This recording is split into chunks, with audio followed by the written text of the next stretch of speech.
Greetings and salutations. Welcome to another episode of 365 Days of Gaming. I appreciate you taking out time to check out this video.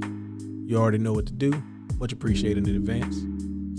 So we're bringing another fighting game. We're going a little bit outside our normal wheelhouse. Sometimes people ask me, especially in the job I do now, about the anime fighters. And general response is, don't really play them. And it's not really something that, I don't keep up with every single anime. So a lot of times it's about games I've never really had a chance to watch just yet because I'm old and I'm tired and I'm lazy and I don't want to start new things. I'm set in my ways.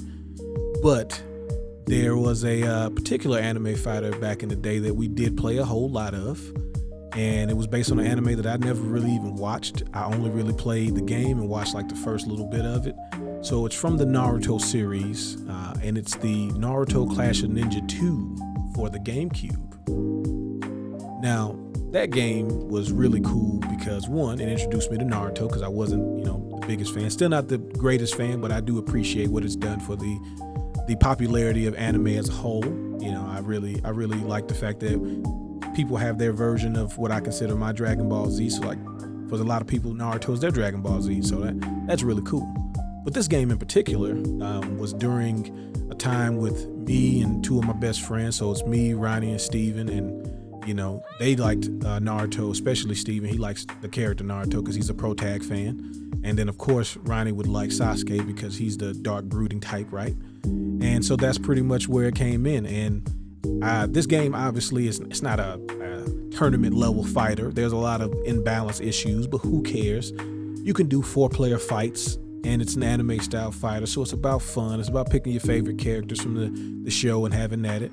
But also the story mode allowed me to kind of learn what the series was about and, kind of piqued my interest. And I always thought that was cool. That's one of the benefits I always think about anime fighting games is that, they'll give you a chance to kind of get yourself immersed into the world of that particular anime in a more interactive way, which for me works out.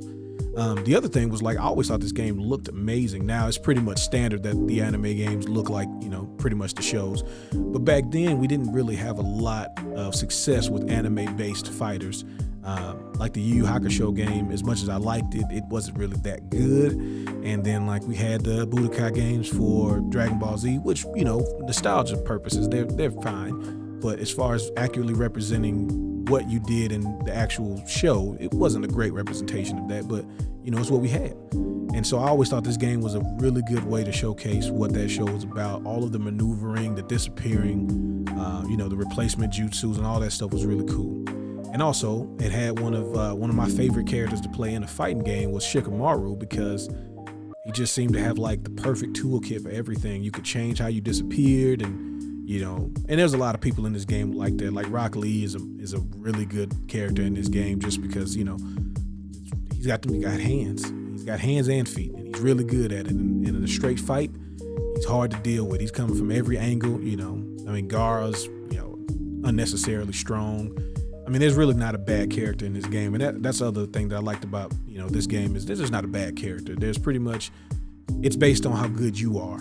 More so than this character does this and it's unstoppable. I'm sure people have found some sort of cheap things about this game, and there's some unstoppable things in the game, but for the most part the game itself was it was fun. It was simple, it was fun, diverse cast, everybody's got something that kind of shows off their powers, their abilities, unlockable characters, so it gives you a reason to keep playing. It's just it's what we needed as far as a standard for anime fighting games back then, and I really appreciated about it, and I have a lot of fun memories associated with it.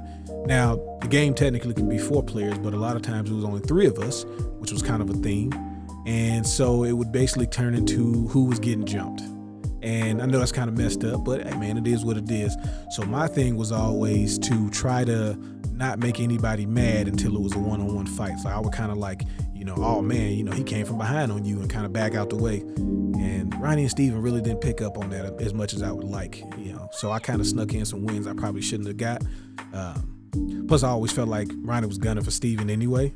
So it kind of made it easy to kind of, separate them two and let them go at it. And by the time they tried to fight me, I had full life already. So I was just chilling. But yeah, this game, you know, it's a lot of fun memories associated with this.